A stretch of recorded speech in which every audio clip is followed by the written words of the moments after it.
So guys, ये हमारा desktop support engineer and system administrator के लिए Q&A पहला Q&A फर्स्ट, जिसमें हम लोग 10 क्वेश्चंस को लेंगे। किसी भी इंटरव्यू में नॉर्मली ये क्वेश्चंस पूछे जाते हैं, तो ऐसे हम लोग Q&A पार्ट 1 से लेके कंटिन्यू ऐसे रहेंगे। हमारा टारगेट रहेगा 100 Q&A, ताकि आपको किसी भी लेवल का इंटरव्यू कहीं भी फेस करने में कोई दिक्कत ना आए। ये पहला क्वेश्चन हमारे सामने ये है, what is difference between MBR and GPT? कोई आंसर दे सकता है तो दीजिए जल्दी। सर, हम MBR में मैक्सिमम 4 पार्टीशन का प्रयोग कर सकते हैं, ट्रेड भी कर सकते हैं। ओके, MBR का पूरा नाम क्या है? Master boot record. Anybody else? या Vivek? Master boot record. Okay, GPT। Okay, graphical partition table. So क्या अंतर है दोनों में? अंतर क्या है MBR एंड GPT, और कहाँ पे इसको बेसिकली हम लोग यूज करते हैं? सर, ये पार्टीशन बनाने के लिए यूज किया जाता है। MBR में हम 4 पार्टीशन बनाते हैं और GPT में हम 128 पार्टीशन बनाते हैं। कौन सा पार्टीशन? सर, प्राइमरी GPT में प्राइमरी 128 पार्टीशन बन सकता है और MBR में 4 पार्टीशन बनाते हैं। उसके बाद से अगर बनाएंगे तो सेकेंडरी होगा। Exactly, yes, very good. तो इसका राइट आंसर आपको देना है, ऐसे देना है कि MBR जो होता है, MBR एंड GPT ये पार्टीशन टेबल है। टाइप्स ऑफ पार्टीशन टेबल अगर हम बात करें तो MBR एंड GPT ये 2 पार्टीशन टेबल होते हैं। अगर हम पार्टीशन बनाते हैं तो जैसा कि हम जानते हैं कि पार्टीशन जो होती है 2 प्रकार से डिवाइड है, प्राइमरी एंड सेकेंडरी। तो प्राइमरी जो होता है, अगर MBR हमने पार्टीशन टेबल ले रखा है तो पहली 4 पार्टीशन जो रहेगी वो प्राइमरी रहेगी। उसके बाद के सारे पार्टीशन जो हो जाएंगे एक्सटेंडेड या सेकेंडरी हो जाएंगे। लेकिन अगर हमने GPT सेलेक्ट कर लिया है तो ये प्राइमरी ही 128 पार्टीशन सपोर्ट करता है। मतलब क्या है, आपका आंसर ये रहेगा MBR up to 4 primary partition support करता है और GPT up to 128 primary partition support करता है। और MBR एंड GPT दोनों क्या है, पार्टीशन टेबल है। ओके, चलिए क्वेश्चन नंबर 2 पे हम मूव करते हैं। ये हमारा क्वेश्चन नंबर 2 है, what is safe mode, how do you get it and what is use for? आप सेफ मोड के बारे में क्या जानते हो और सेफ मोड कैसे आएगा? अगर एक कंप्यूटर में सेफ मोड हमें स्क्रीन चाहिए तो आपको कैसे मिलेगा ये, और इसका काम क्या होता है? Anybody know that? कोई इसका आंसर दे सकता है, बता सकता है? जो भी बोल सकते बोलिए। हाँ, सेफ मोड जो होता है हमें अलाउ करता है ट्रबल शूट करने के लिए। ओके, ट्रबल शूट करने के लिए, हाँ, गुड। और इसको मिलेगा कैसे में? सेफ मोड हमें कैसे मिलेगा?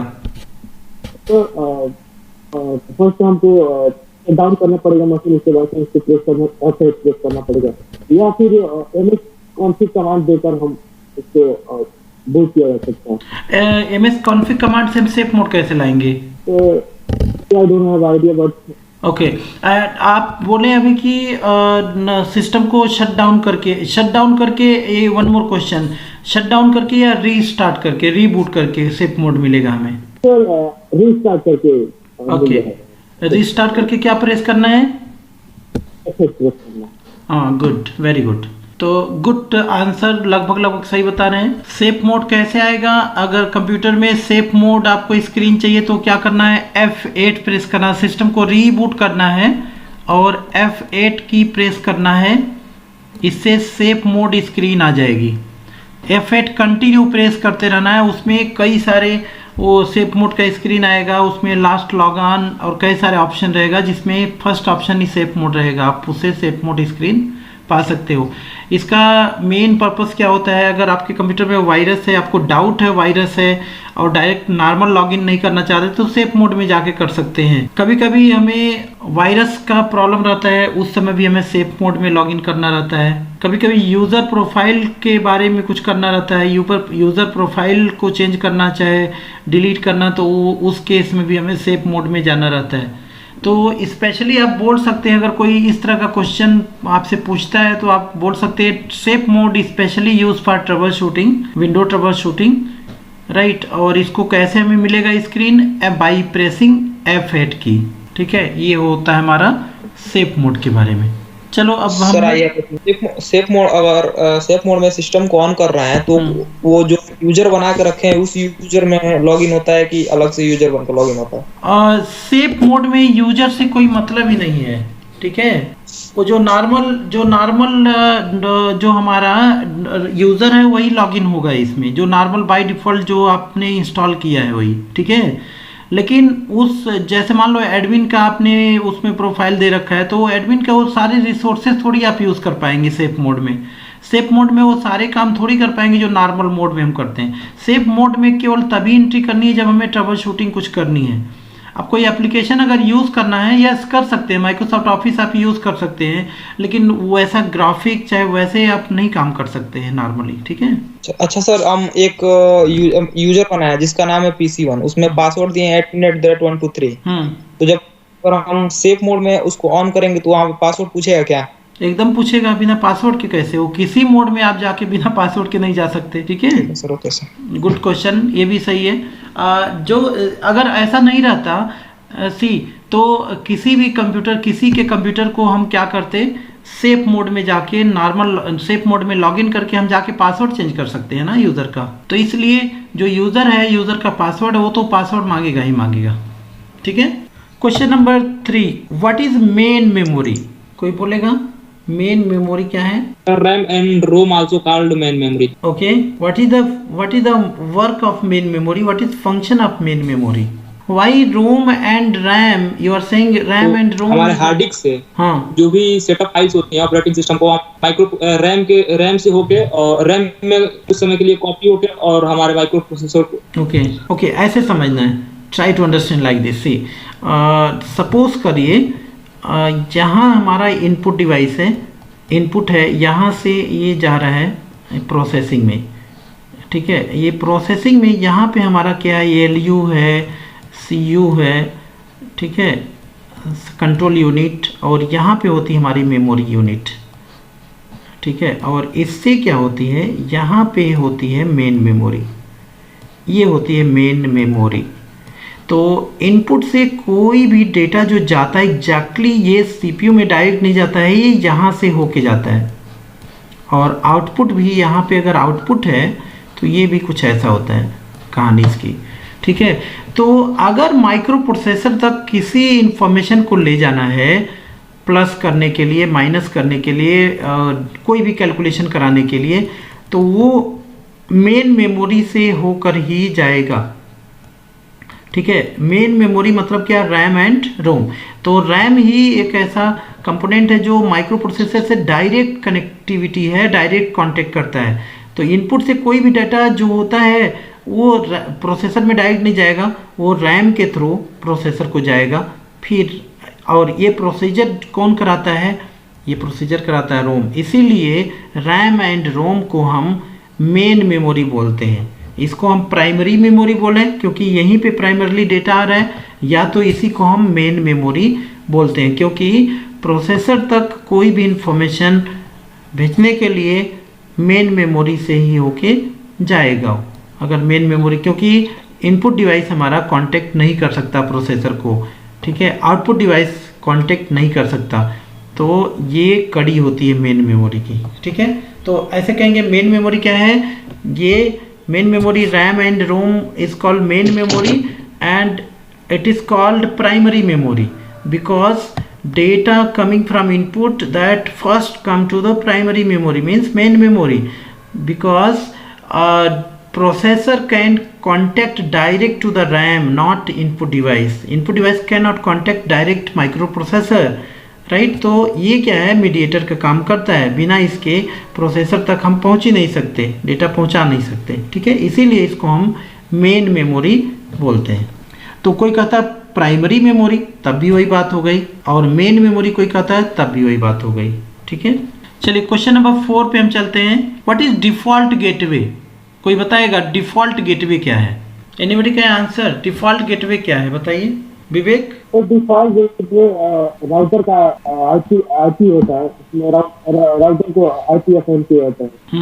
तो डिफॉल्ट तो होता क्या है, इसका काम क्या है? सी डिफॉल्ट गेटवे जो होता है, you are right, default gateway एक राउटर का IP होता है, ठीक है। इसको मैं अगर ऐसे समझाने की कोशिश करूं, डिफॉल्ट गेटवे ऐसे समझो आप कि एक स्क्रीन मतलब एक राउटर है, एक नेटवर्क है, ठीक है, और एक राउटर में जो हमारा फास्ट इथरनेट होता है, ये फास्ट इथरनेट जो इंटरफेस होता है, यहाँ पे जो आईपी हम देते हैं यही हमारा डिफ़ॉल्ट गेटवे होता है। तो इस नेटवर्क के लिए इस नेटवर्क में जितने हमारे कंप्यूटर लगे रहेंगे उसका डिफ़ॉल्ट गेटवे यही रहेगा। तो मतलब डिफ़ॉल्ट गेटवे राउटर में हम फास्ट इथरनेट इंटरफेस पे आईपी असाइन करते हैं, वही डिफ़ॉल्ट गेटवे होता है हमारे उस नेटवर्क के सभी कंप्यूटर्स के, राइट, सभी कंप्यूटर के लिए। तो ये अगर यहाँ से एक राउटर से अगर आपने दूसरा राउटर कनेक्ट किया है तो वहाँ पे उसका दूसरा डिफ़ॉल्ट, उस नेटवर्क के लिए दूसरा डिफ़ॉल्ट गेटवे होगा।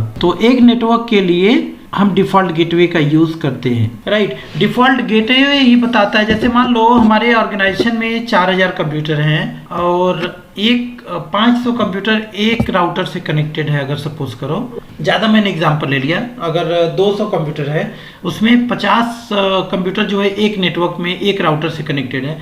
तो जो एक राउटर से जितने 50 कंप्यूटर कनेक्ट रहेंगे उनके लिए एक ही डिफ़ॉल्ट गेटवे रहेगा उस राउटर में जो हमने आईपी फास्ट इथरनेट के लिए असाइन किया है, ठीक है। Question number 5, what is booting? Sir, जब हम कंप्यूटर को स्टार्ट करते हैं तब बूटिंग प्रोसीजर स्टार्ट होता है ऑटोमेटिक। सर, और ये बायोस कराता है। ओके, बायोस कराता है, ओके। और जब हम सिस्टम को ऑन करते हैं तो हमारे सेकेंडरी मेमोरी से प्राइमरी मेमोरी के द्वारा डेटा हमारे माइक्रो प्रोसेसर में जाता है। इसी प्रोसीजर को हम बूटिंग कहते हैं। माइक्रो प्रोसेसर में जाएगा? नहीं, बूटिंग क्या है? तो हार्ड डिस्क के डेटा को जब रैम में काफी तब हमें डिस्प्ले मिलता है। हाँ, वेरी गुड। इसी क्रिया को हम बूटिंग प्रोसीजर के नाम से जानते हैं। ठीक है।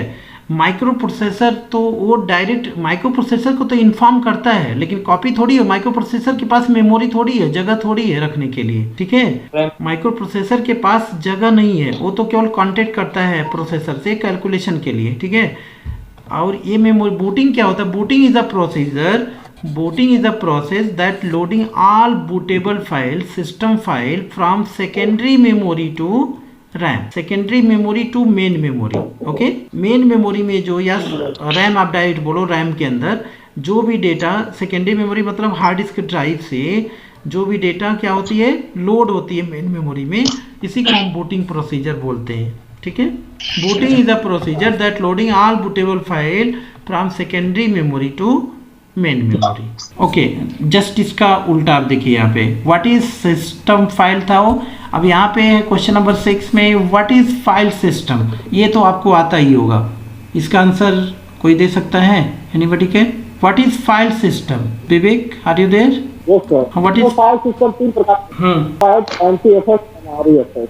क्यों यूज करते, कहाँ पे यूज करते हैं हम? ओके, जब हम किसी ड्राइव में पार्टीशन बनाते हैं, राइट, पार्टीशन बनाने के बाद हम उसमें डाटा डायरेक्ट स्टोर नहीं कर सकते, हमें उसको फॉर्मेट करना पड़ता है। सेम लाइक जब हम विंडो इंस्टॉल करते हैं, पहले हमारी फाइल्स जो होती है वो कॉपी होती है इसमें, लेकिन उससे पहले क्या होती है, ये फॉर्मेट होती है। जब तक ये फॉर्मेट नहीं होगी पर्टिकुलर ड्राइव, तब तक आप इसके अंदर डेटा स्टोर नहीं कर सकते।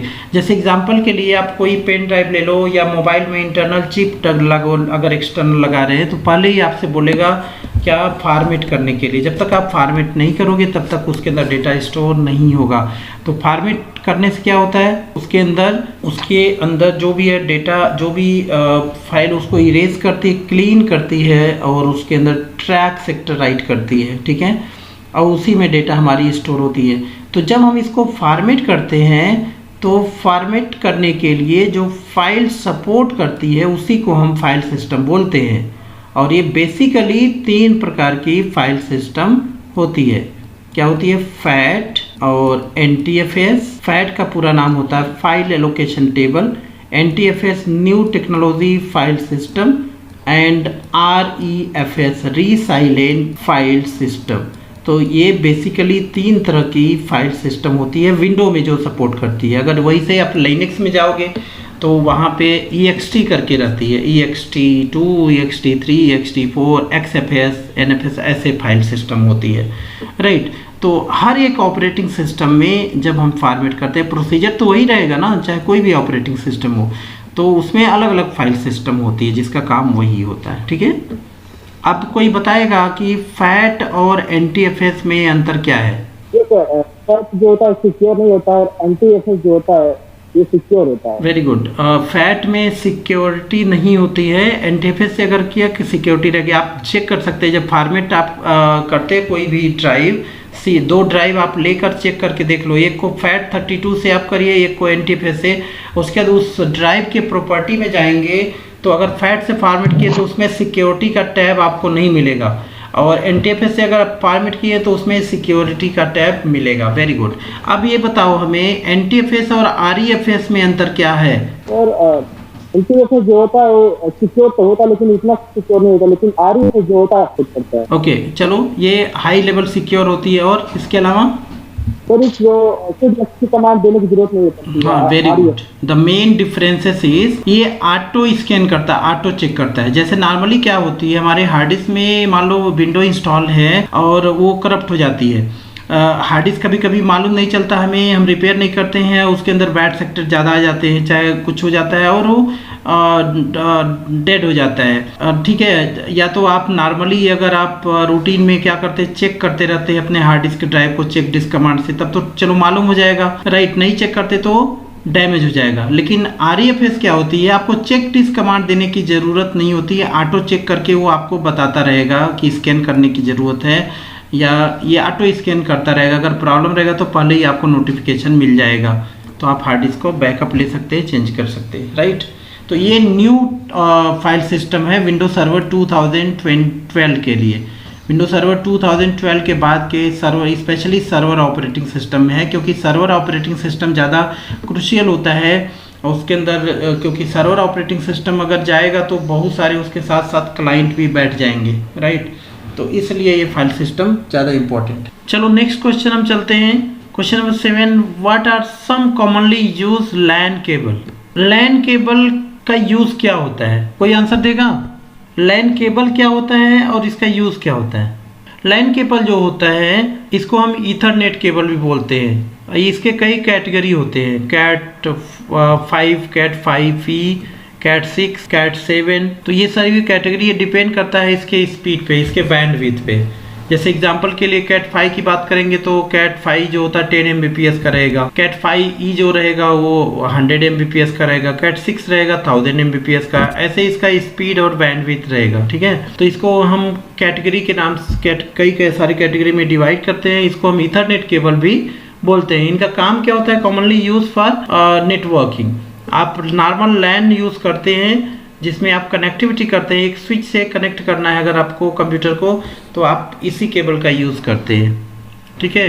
जिसको हम क्या बोलते हैं, UTP cable, unshielded twisted pair cable, ठीक है। जो केबल जो होती है, जो इसमें वायर होती है, ट्विस्टेड फॉर्म में रहती है, राइट। तो बस इतना आंसर काफ़ी है अगर आपको कोई पूछ रहा है तो। चलो question number 8, what is domain? Domain के बारे में बताइए। किसी भी नेटवर्क का एक सेंट्रलाइज्ड डेटाबेस होता है, उसी को डोमेन कहते हैं। किसी भी नेटवर्क का फिर से रिपीट करिए। Sir a computer which running active directory is called domain. नहीं, that is called domain controller. That is not domain. A computer running active directory services that called domain controller. And I am asking domain, not domain controller. Sir ये कंप्यूटरों का एक समूह होता है। हाँ, very good, yes yes, मैं जानते हैं। कैसे कंप्यूटरों का? गुड आंसर है। कैसे कंप्यूटरों का? Sir client PC I think. Okay, client PC, जहाँ पे सर्वर और क्लाइंट है वहाँ पे डोमेन रहेगा, राइट।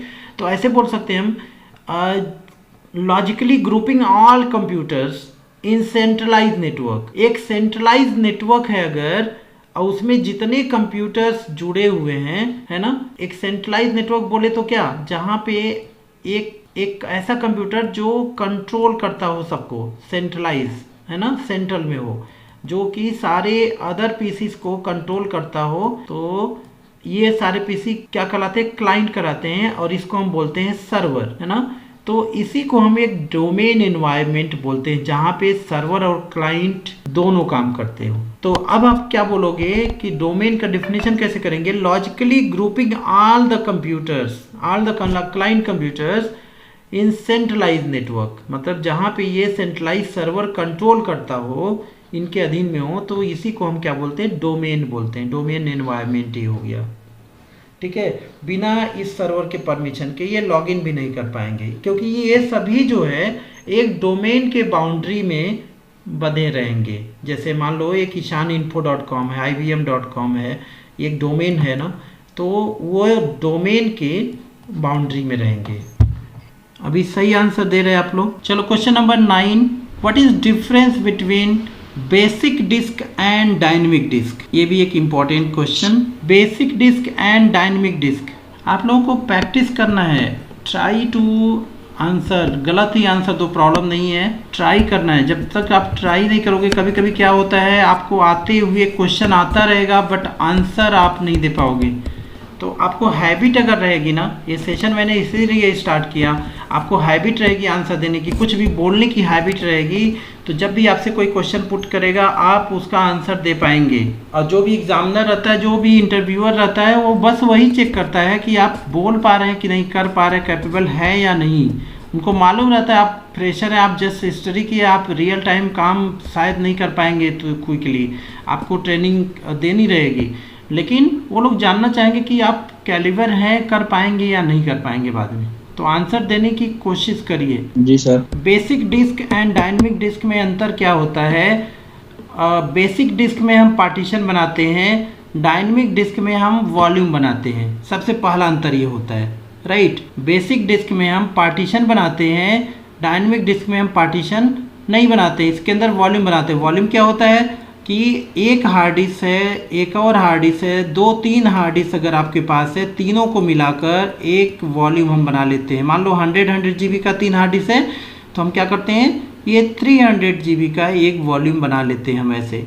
तो ये डिपेंड करता है वॉल्यूम टाइप के ऊपर। ये कई सारे वॉल्यूम टाइप है, जैसे spanned volume, striped volume, mirrored volume, striped with parity, जिसको हम रेड के नाम से भी जानते हैं। रेड कॉन्फ़िगरेशन जब हम करते हैं तो ये डायनेमिक डिस्क को ही हम यूज़ करते हैं। तो किसी किसी में 100% डिस्क यूटिलाइजेशन होगा, जैसे 100 GB तो 300 GB मिल जाएगा। बट सब जरूरी नहीं है कि सभी वॉल्यूम टाइप में आपको ये 100% डिस्क यूटिलाइजेशन मिल जाए। किसी किसी वॉल्यूम टाइप में आपको कम यूटिलाइजेशन मिलेगा बट रिडंडेंसी सपोर्ट करेगा, फॉल्ट टॉलरेंस रहेगा। अगर एक हार्ड डिस्क कोई फेलियर भी हो जाती है तो आपका डेटा सिक्योर रहता है, सेफ रहता है। तो ये सपोर्ट करता है डायनेमिक डिस्क। डायनेमिक डिस्क की प्रॉब्लम ये है कि इसके अंदर आप कोई ऑपरेटिंग सिस्टम इंस्टॉल नहीं कर सकते। बेसिक डिस्क में हम पार्टीशन बनाते हैं, एक ही हार्ड डिस्क में कई सारे पार्टीशन हम प्राइमरी, सेकेंडरी या एक्सटेंडेड या लॉजिकल पार्टीशन हम बना सकते हैं, जिसके अंदर ऑपरेटिंग सिस्टम भी इंस्टॉल कर सकते हैं। बट डायनेमिक डिस्क में हम ऑपरेटिंग सिस्टम इंस्टॉल नहीं कर सकते।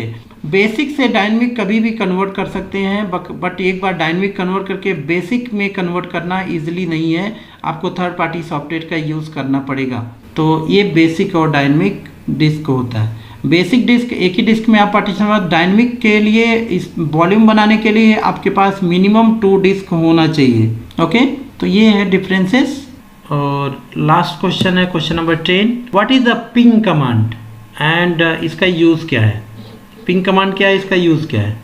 बोलो, पिंग कमांड क्या है और इसका यूज़ क्या है? Ping command is used to communicate with 2 or more PC in a network. Ping is a command. हाँ, वेरी गुड। तो इसका उपयोग 2 या से अधिक कंप्यूटर को आपस में कम्युनिकेट करने के लिए किया जाता है।